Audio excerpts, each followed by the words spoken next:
Consacrer sa vie à aider les autres, c'est un métier fabuleux, mais qui est malheureusement pas sans risque pour la personne qui le pratique, surtout en contexte de pandémie. Nos intervenants psychosociaux sont-ils à risque de développer eux-mêmes de la détresse? Je suis Marie-Josée Delille. Bienvenue dans C'est dans ta tête, le balado de Santé mentale Québec Chaudière-Appalaches qui vous soutient et vous outille avec expertise et bienveillance pour le développement et le maintien d'une bonne santé mentale. Bonne écoute!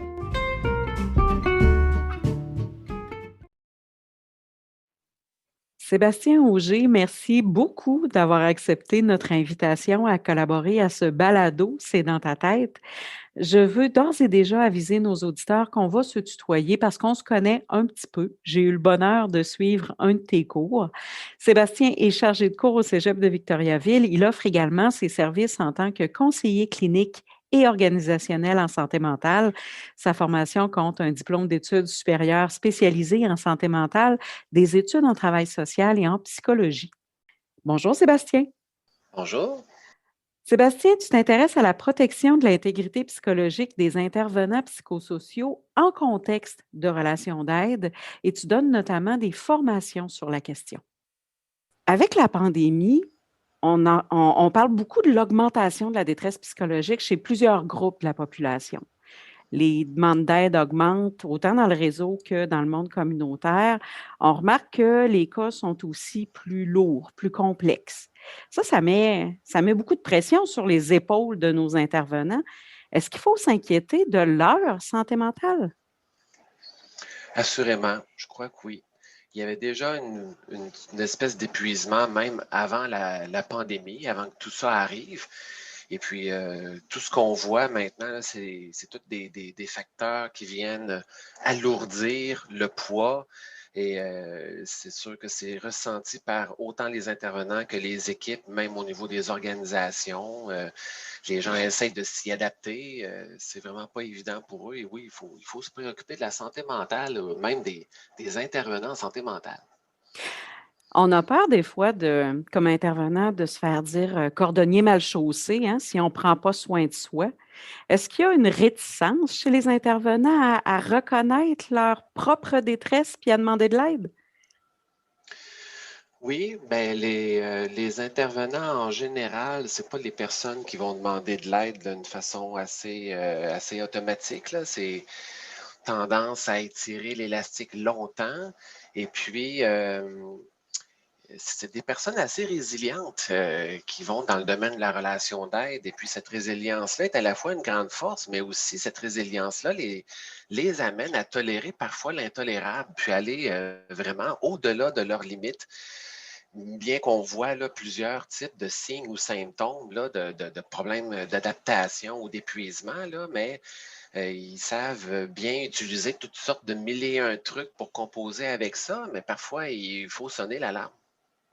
Et là, tu penses qu'avec la pandémie qui nous frappe, c'est un bon moment pour sonner l'alarme, lever un drapeau puis dire faisons attention. Assurément, les intervenants doivent être conscientisés à ça. Et puis, je pense que ça doit être un thème récurrent des réunions d'équipe. Je pense que les équipes doivent aller chercher de l'information, se faire une idée entre eux là, des qu'est-ce qui peut emmener des facteurs d'épuisement dans leur milieu.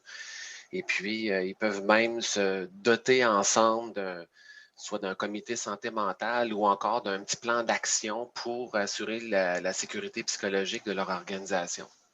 Quels sont les facteurs de risque à l'heure actuelle qu'on rencontre? Qu'est-ce qui fait que la charge qui, bon, déjà arrive avec un certain lot de défis, devienne encore plus complexe aujourd'hui? Et dans le domaine de l'épuisement professionnel, on parle là, généralement d'un espèce de triangle des Bermudes. Ces trois facteurs qui, mis ensemble, vont attirer les travailleurs, notamment les intervenants, dans une espèce de spirale d'épuisement. Et puis, ces trois facteurs-là sont accentués par la pandémie, par la crise actuelle, là. Le premier que je pourrais dire, c'est le sentiment d'impuissance. Mhm. Ouais, l'impression de ne pas avoir de pouvoir ou de contrôle sur la situation. Et puis, c'est sûr qu'au niveau du sentiment d'impuissance, c'était déjà là avant, mais là, avec le facteur pandémie, c'est ça, le fait de de ne pas être vraiment interrogé, le fait d'avoir à mettre en place des mesures assez rapidement, et puis, bien sûr, de côtoyer la souffrance sans être capable parfois de l'approcher, sans pouvoir parfois mettre une main sur l'épaule, de pouvoir rassurer la personne.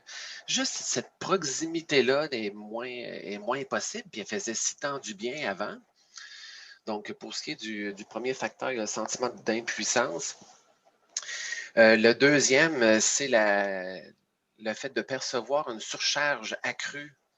Cette surcharge-là peut être réelle ou perçue. Il y a des intervenants qui ont des critères de performance très élevés. Et puis, dans un contexte de pandémie, on ne peut plus agir en fonction de nos anciens critères de performance. Déjà là, qu'il y avait des gens qui étaient très performants avant. Eh bien, il faut réviser ça. Il faut réviser peut-être le nombre de rencontres qu'on peut faire dans une journée, le nombre de demandes auxquelles on peut répondre, le nombre de courriels qui s'ajoutent et qui s'ajoutent et qui s'ajoutent.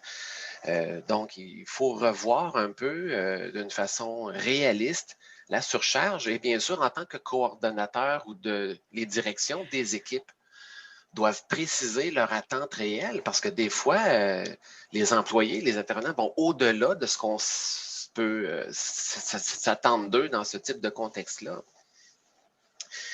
Et puis, la surcharge, moi, je la crains davantage pour la prochaine année. OK. On va voir davantage les impacts psychosociaux réels de la crise actuelle dans la prochaine année.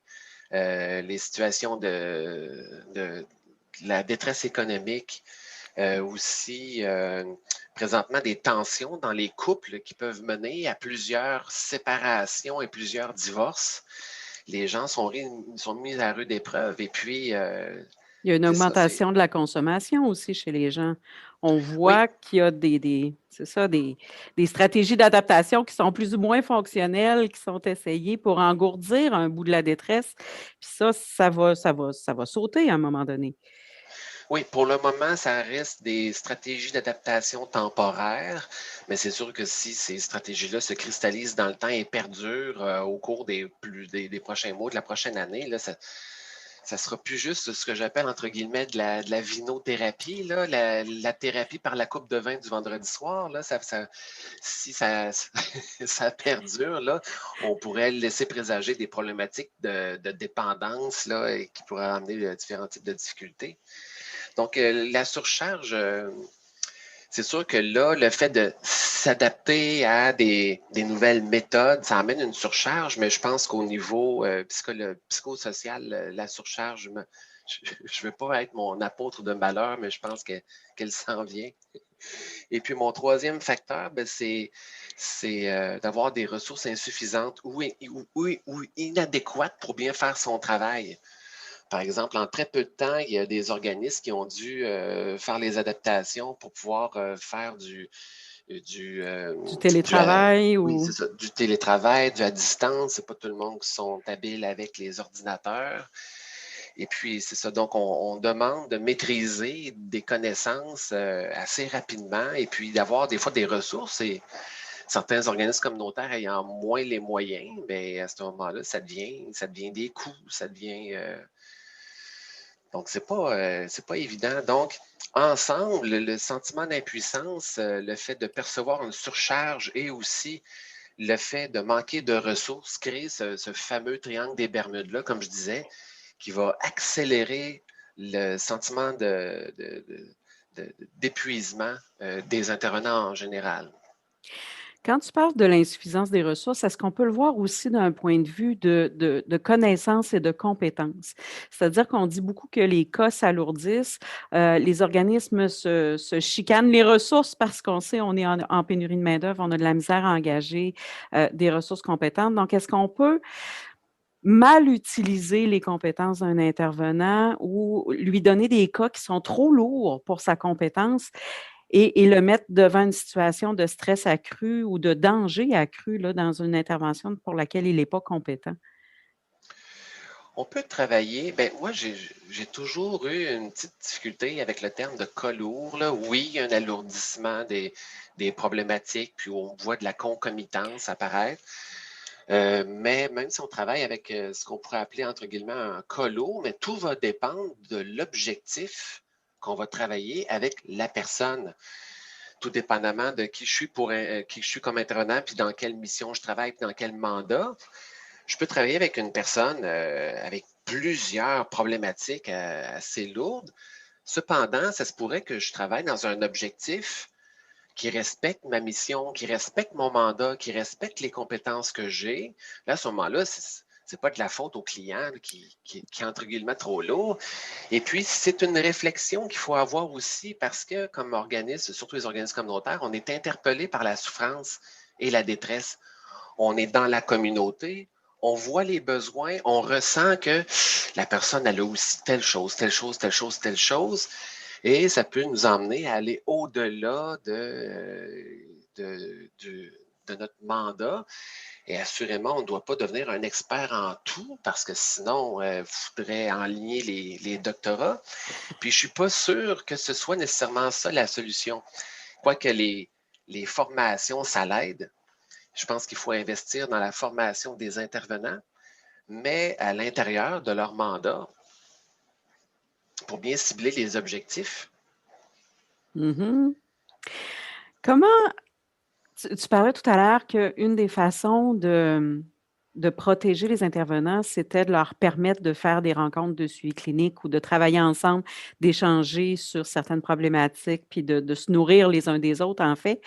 Comment on fait pour que ces rencontres-là ne tournent pas au vinaigre? Comment on fait pour qu'on ventile et non pas qu'on contamine le reste de l'équipe?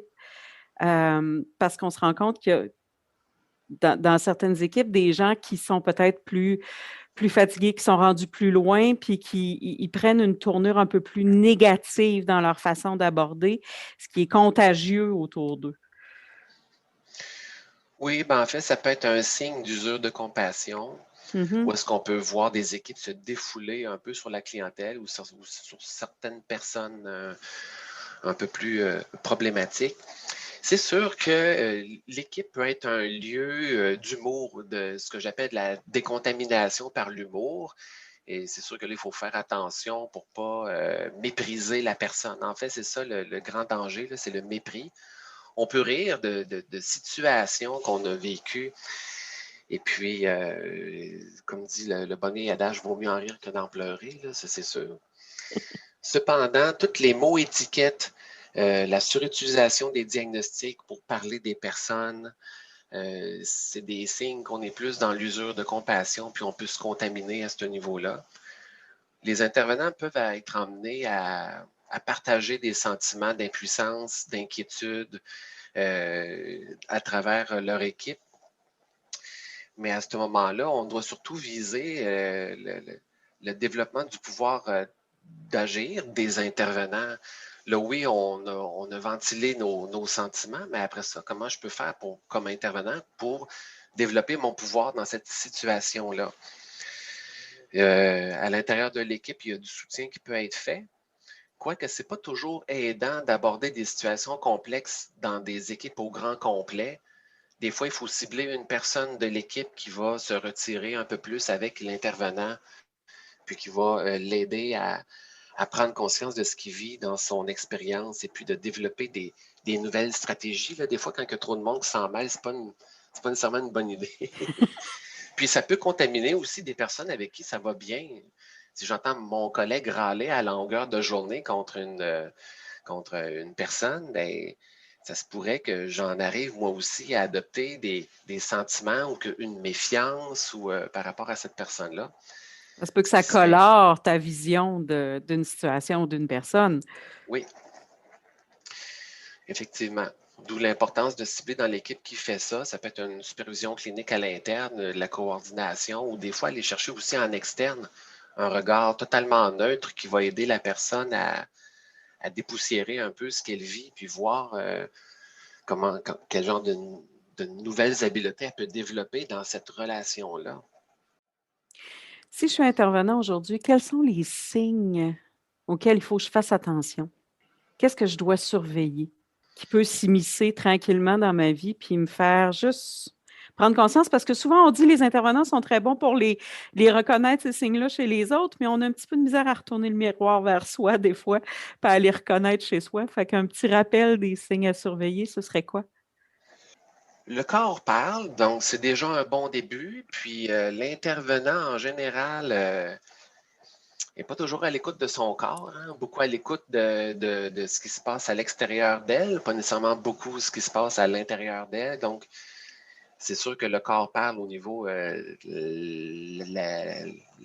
fatigue, la panique, les perturbations du sommeil, de l'appétit, des tensions, une espèce d'état de vigilance. Et puis, ça peut être même des douleurs physiques. Le fameux mal de tête qui est occasionné par un serrement de la mâchoire prolongé. On ne s'en rend pas compte, mais on serre les dents. Ça crée des tensions dans tous les muscles qui couvrent la tête et là, ça crée des maux de tête chroniques. Des fois, c'est ça, c'est parce qu'on. C'est peut-être parce qu'on a envie de mordre quelqu'un, là, mais. Ou ça peut aussi symboliser une espèce de manque de lâcher prise. Là, quand on s'accroche à quelque chose, on serre les dents. Au niveau affectif, on est plus sensible, plus irritable, là, changer d'une émotion à l'autre.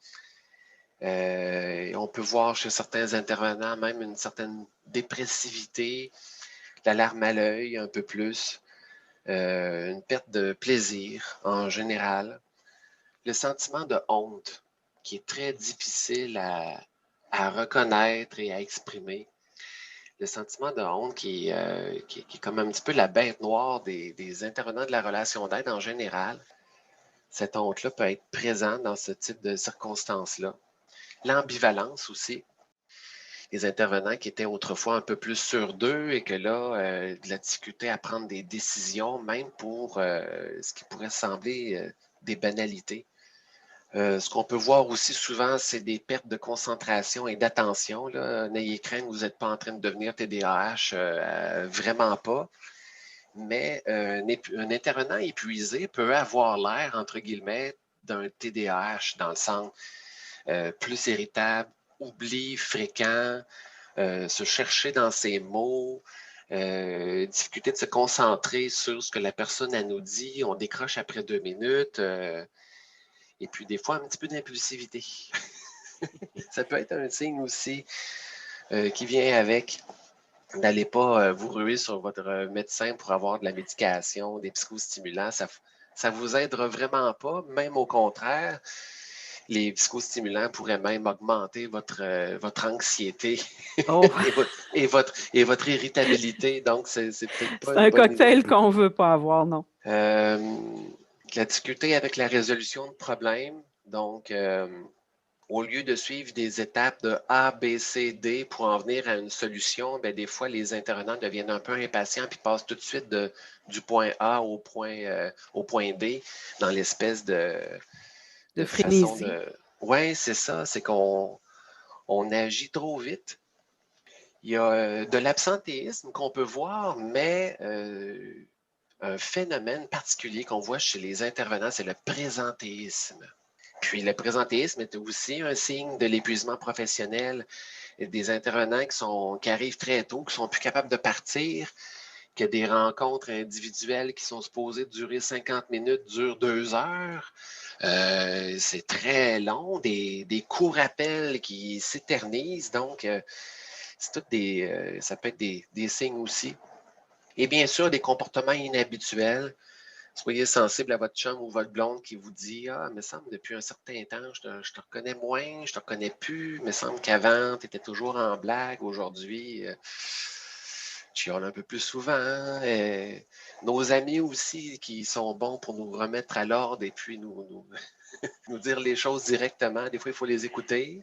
Tous les changements d'habitude et de comportement, là, la liste est longue, mais en fait, c'est tous les signes de stress. Mhm. C'est tous les signes d'un trouble de l'adaptation. Il faut apprendre à les Euh, reconnaître chez nous parce qu'ils peuvent se traduire d'une personne à l'autre, ils peuvent se traduire de façon différente. oui, Et comment je prends soin de moi comme intervenant? Comment je me protège? Comment j'arrive quand ces signes-là s'installent? Idéalement, il ne faut pas que je les laisse s'installer. Il faut que je prenne soin de moi au fur et à mesure.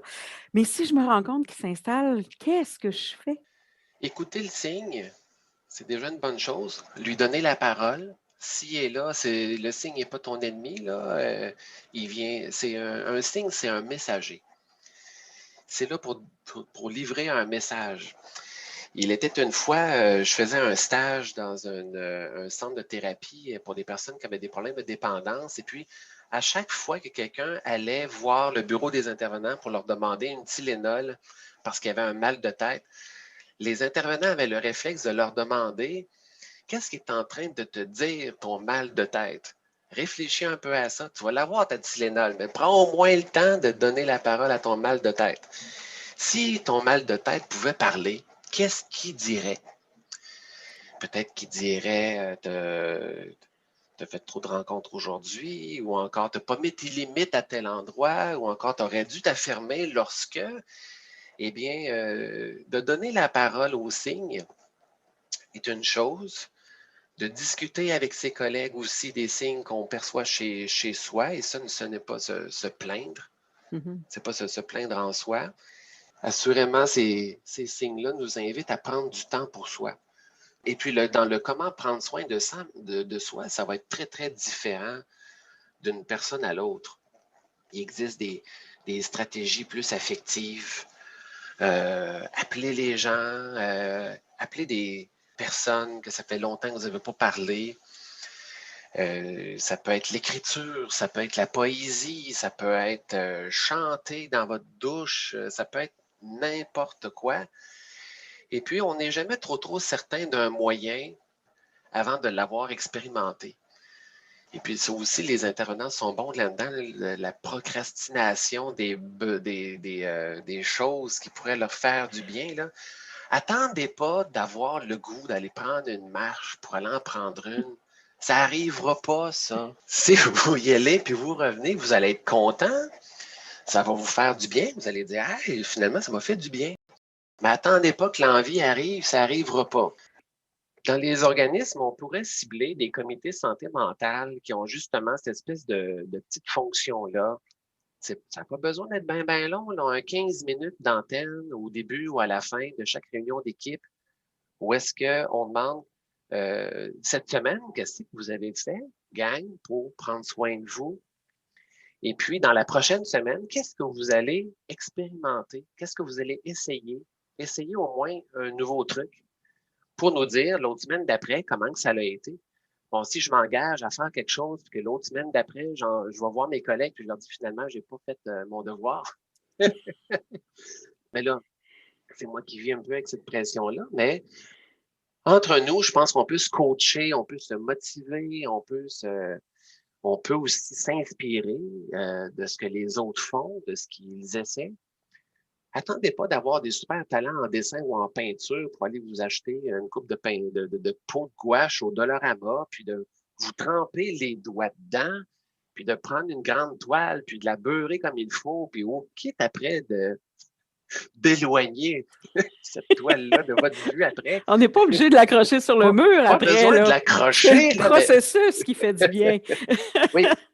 Et plus que vous vivez une lourdeur, allez-y pas dans des activités qui vous demandent là, des habiletés cognitives là, ou une grande concentration. Bon, mon exemple là, de la gouache là, est bon. Dans le sens que, tu sais, si, admettons, j'ai une lourdeur au niveau de la concentration puis de mon attention, d'aller m'acheter une peinture à numéro avec 53 couleurs, là, puis de me pencher avec mon petit pinceau, là. Puis là, je me mets à dépasser, puis là, je me fâche. Là. Vous voyez un peu le portrait, là? Pas une bonne idée, la peinture à numéro. Vous êtes déjà en surcharge cognitive. Arrêtez ça. D'où mon exemple de quelque chose de plus contact avec du matériel. Là, à ce moment-là, allez-y, là, au diable, les pinceaux, allez-y avec vos doigts. Prenez de la gouache, puis allez-y dans quelque chose de beaucoup plus expressionniste. Et puis, au pire, tu sais, ça peut prendre le couloir de la poubelle la plus proche après, là. Mais pendant ce temps-là, vous vous aurez accordé une demi-heure de temps à vous pour juste exprimer, faut juste laisser sortir On reprend ces contact, en besoins-là. fait, c'est ça, on reprend contact avec nous, avec une matière, que ce soit de la peinture, que ce soit de la terre, que ce soit, tu sais, de jouer les 2 mains dedans, ça peut faire du bien, là. Oui. Si vous avez des enfants aussi, vos enfants deviennent des excellents thérapeutes. Ces enfants qui sont des maîtres du ici maintenant, et puis eux, ils nous interpellent constamment. Et puis, dans le rythme de vie totalement effréné, où est-ce que le ménage, la bouffe et tout ça, l'enfant, lui, est là, puis il demande d'avoir son temps, de prendre le temps. Et peut-être que le ménage peut-être qu'on a à réduire nos critères de performance par rapport à la cuisine, par rapport au ménage en tant que tel. Prenez le temps à ce moment-là de vous asseoir par terre, de vider des blocs Lego, de faire des tours. Et puis au pire, ça sera des grilled cheese pour souper, là. Ça ne sera pas grave, là. Et les enfants sont bons pour nous ramener dans la réalité du prendre le temps. Sinon, ce qu'on leur dit constamment, c'est ben là, on n'a pas le temps, on n'a pas le temps, il faut faire ci, il faut faire ça, il faut faire ça, il faut faire ça. Puis ils ont raison de vouloir comme se tourner vers des petites activités de la vie quotidienne, un petit coloriage, un petit dessinage, une petite émission collée-collée ensemble. Et ça, nos enfants, c'est des bons thérapeutes dans ce genre de circonstances-là.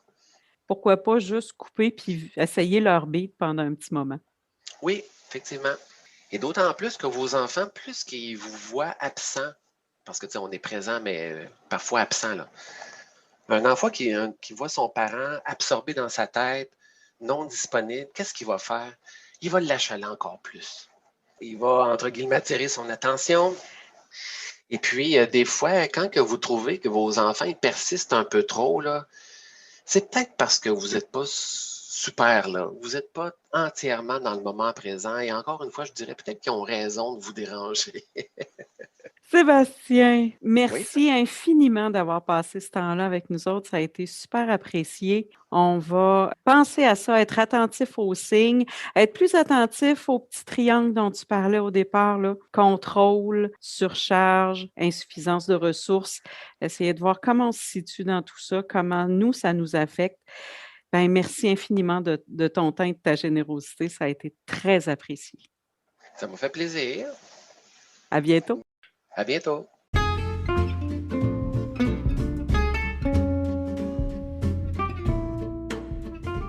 Pour découvrir d'autres façons de prendre soin de vous, je vous invite à visiter notre site internet au santémentalca.com. À bientôt!